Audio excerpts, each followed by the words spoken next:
Netzach, the fourth of the Sphira, of the... Netzach. So we're up to the fourth of the seven midot. This is the fourth of our exploration of personality. And netzach literally means victory. It's used as a term to describe stamina and endurance. What netzach literally means is to be to conquer and to be victorious. And in context of our seven midos, our seven primary personality aspects, netzach is our ability to endure and our ability to push through any resistance. So when you think about endurance, every moment of endurance is a fight. There's something that's pushing back at that moment, saying to give up or to rest or to stop. And the endurance is to every moment by moment overcome that and defeat it and conquer it. So netzach is the ability within self to actually push through, to fight the fight. Now, it sits under chesed, and if you go back to the chart that we've got in the introduction section, we've got the chesed on the right, the gvura on the left, and then we had Tifferet, which is a harmonious component which sits beneath the two of them in the middle. And then we've got netzach, which sits under chesed. Now, it is more chesed oriented, which I'm going to explain in a second. But remember, this is coming after Tifferet, which means it's in context of an other, because we said Tifferet is all about focusing on the other. There's an empathy. And so it's already starting to focus on other. So it's how am I responding to the other action-wise? Whereas chesed was how am I emotionally responding? This is how am I responding action-wise? So something is challenging me. Something is harnessing my interest. How am I going to respond to it? And so netzach is I'm going to tackle it. I'm going to fight for it. I'm going to push through it. And so it's got if Tifferet was that mix of chesed and gvura, of kindness and strength, so netzach has aspects of gvura, which is this strength. But it also has the aspect of chesed, which is how am I feeling about expressing my strength in this moment. So netzach is I'm being engaged by something, and gvura is the gvura element within this is going to actually get me to fight against it, to push against it, to resist it. So netzach is a very important reaction. And it actually, if we look at the table, it sits closer to where the kidneys are, where if you think about fight or flight, and impulsive reactions take place. If I ask you right now, stand up. So, stand up. Where did you feel the sudden energy burst to stand up? It wasn't in your head and it wasn't in your chest. It would have been in your stomach and lower part, where that's when you clench. Think about it, when you're experiencing anxiety, that is the part of the body that is really being engaged, that kidney stomach region. That's why we don't have butterflies in our hands, we have butterflies in our stomach. So netzach is that push. Now, netzach is an excellent quality to have a healthy dose of. It's every time something challenges us, it's the strength to push back. But too much netzach may leave us fighting many, many fights on many, many different fronts. Because netzach engages. Netzach is going to challenge and fight back. And so if there are lots of things that are drawing our attention, we're going to be fighting whether the fight is a fight or whether the fight is working on a good cause. You can't work on an infinite number of causes at the same time. You can't fight many fronts on the same time. You can't have stamina on many, many fronts. So too much netzach can actually result in a very, very distracted lifestyle and a person who's spread too thin. Too little netzach is being bowled over by challenge, being bowled over by anything that really is going to start overwhelming us or making us feel like we don't have the strength.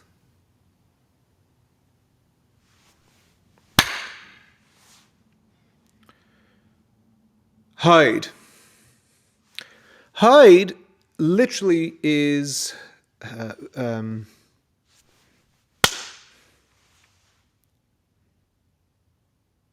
Hod. Hod is humility, and it's the fifth of our midos. And so, being the fifth, if netzach sat under chesed, Hod sits under gevura. So what is humility? And if it's sitting on the gevura side, it means that there's a high level of restraint in there, because we said gevura is that strength. And like netzach, it's coming after Tifferet. So it's going to be a response in context of something. So as netzach was a response of fighting, a response of being victorious, it's a response of overcoming challenge. Hod is a response to the cause. So it's other-centered in a very profound way. So it's using gevura to create that distance, to see what the cause is, and to hold one's own ego at bay, which is what we call humility. So it's about the cause, and it is the humility of holding ego back. It is the humility to sublimate our energy according to that which needs to be done or not done. Now, humility is a very, very complex idea in society. What is the definition of humility? And Hod does not say humility is silence. Hod does not say humility is to be a rollover. Humility is to put one's ego aside, to check the ego in, so that we are focused and dedicated to that which must be achieved. And if that's what's being asked of me, then it's I that will achieve it. And if it's something that needs to be done and I can orchestrate or coordinate or participate, then that's what will happen. It's the contribution of money, the contribution of energy, what have you. It is the contribution of self without taking self into account. It's about the other. Now, Hod, humility, must not exist in isolation, because when there is too much humility, a person becomes trodden on. They're constantly giving themselves up. It's a very dangerous quality, but where you're always giving yourself up for something else, where you're always holding the ego back and not considering self in context of, and it's just in context of the goal, in context of that which must be achieved, that is a humility that's gone too far. Of course, the absence of Hod is going to be a person that is not considering anything outside of self and is not considering what is here to be achieved. So the absence of Hod is very obvious, but sometimes we actually admire unhealthily an overdose of Hod.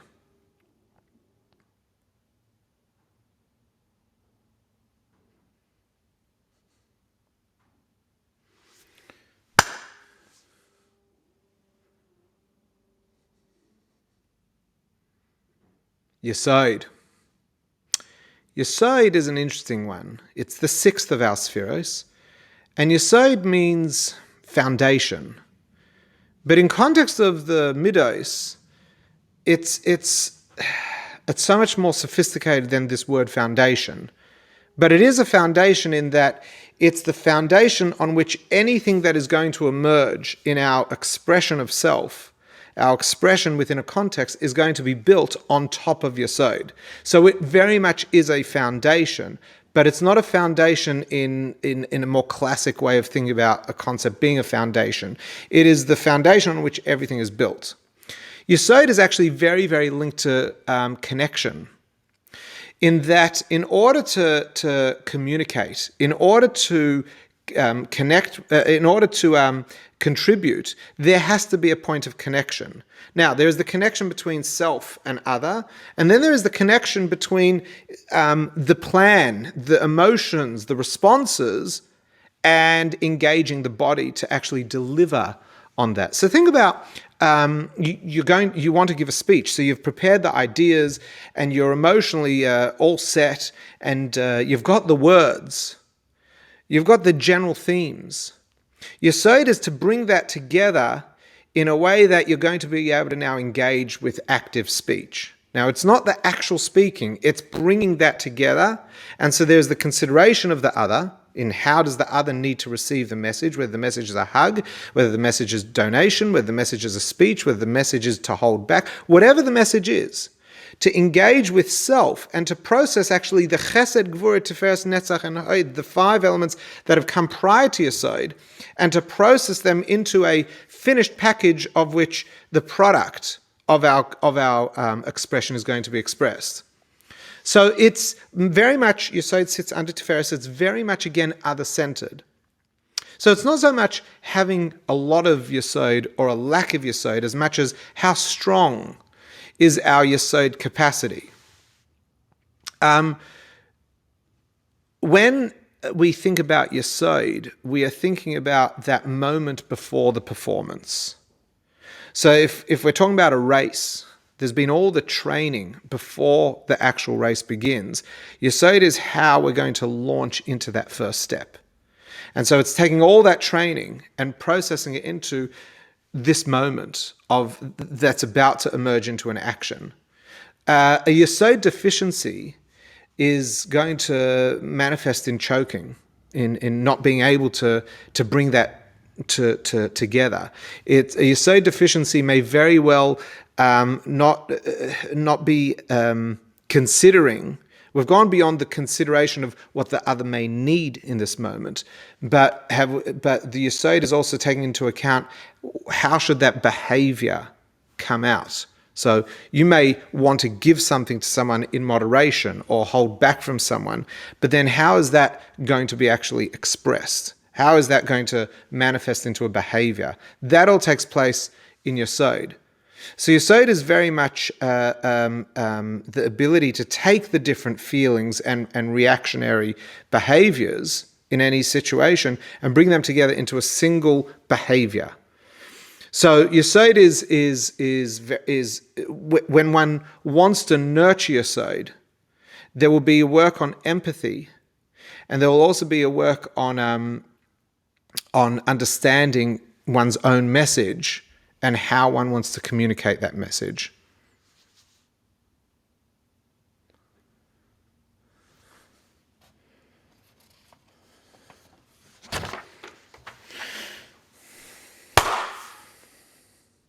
Malchus. Malchus means kingship, the empire, the malucha. It's a very, very strange word when we're thinking about emotional and impulsive reactions to a situation. Malchus is the product. It is the 7th of the 7 midos. It is the 10th of the 10 spheros. It is the point of delivery. Malchus is actually not so much a behavior as much as it is the moment of delivery of a behavior or a feeling or an emotion or an action. You can have all the thoughts and all the feelings and all the planning of what needs to be done. And you can even open your mouth, but there's a certain lack of belief or ownership of the moment to deliver, to actualize that which needs to be actualized in this moment. Whether the actualization is silence or the actualization is something productive and expressive. It's the actualization. And to actualize something is to own it, is to be the master, is to be the king of this momentary empire. To have that confidence in the moment that it is now that I need to act and I will act and this is the action which I'm going to deliver. Malchus is the delivery. So you begin the presentation, you begin the contribution, or you begin to hold back and it goes awry. It just doesn't work. That is because there's something lacking in the actualization activity, the malchus. So the reason why malchus is called kingship is because what is a king? Remember, in Kabbalah, often the monarchy is used as a very powerful metaphor. What is a king?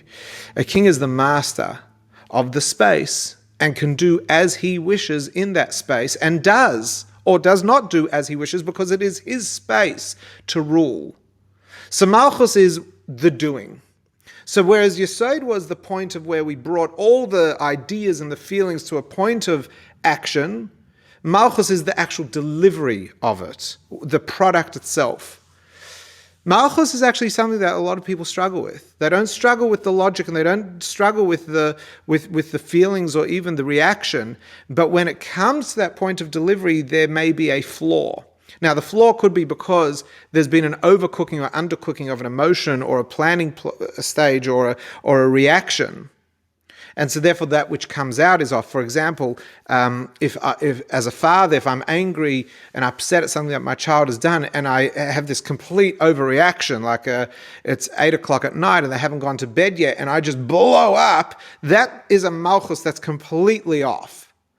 But it could be that I want to tell my child I know has to go to bed and they have to be in bed and I love them, but I feel this need to service them, but on the other hand, this is going to require tough love, and I feel it. I'm all ready to open my mouth, and I open my mouth, and it just comes out wrong. And that's because in that moment, whatever is happening in my delivery is off. It's not that my planning was off, it's my owning of the moment. In this moment, I wasn't practicing malchus. I wasn't practicing ownership of this action. And as a result, the action was no longer being guided by me, but it was being guided by forces outside of me. So malchus is another challenging one to work on, and it requires putting oneself in a position where you have to act it. Pretend. And so it's talking through a situation and acting it out. Yesod might help when you talk through a situation in your mind. Yesod might help clarify what it is you're going to say.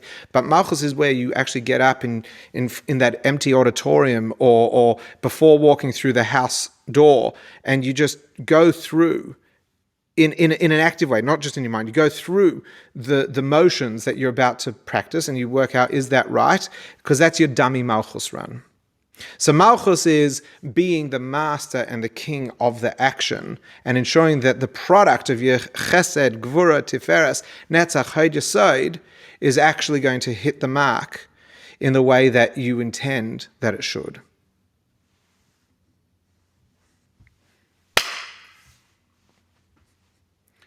So that's the seven midos. Chesed being expansion and extension and kindness, Gvura being strength and withholding, Tifferet being the harmonious balance and the beautiful balance of those two in context of other. Netzach is how I'm going to deal, how I'm going to proactively act on whatever my Tifferet is telling me, and how I'm going to deal with the things that obstruct me, and how I'm going to deal with the cause at hand.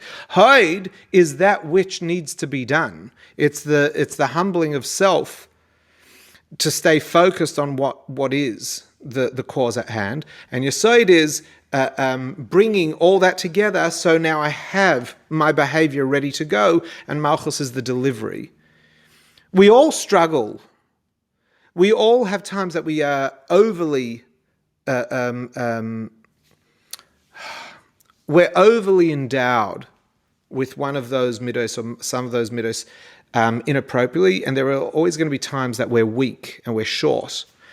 And throughout life, we explore these seven midos, and we look for where is it being overly represented in our personality, or where is it being underrepresented, and to work on harnessing or strengthening appropriately those seven behavioural mannerisms. Our personality, if you think about it, is the culmination of all of them. So think about what your personality is, what's your reputation, what do people know you as, and different people know you in different ways, and they will be knowing different aspects of your midos in different situations. And think about what are the things people tell you, what's the feedback you receive, and what's the feedback you give yourself, and identify in others what's the feedback, and then identify which of the midos is the most contributing there. And if you really want to go full-on psycho-spiritual, you'll not only walk away with these seven primary emotions, but you'll actually walk into how each of the seven can be found in each of the seven. So it's actually a system of 7 by 7. Each of these midos has 7 subcomponents of chesed, gvura, tiferet, netzach, yesod, malchus within. Good luck with that self-analysis, And I hope that as a result, we're all actually a better version of ourselves come the end of this process of working on personality.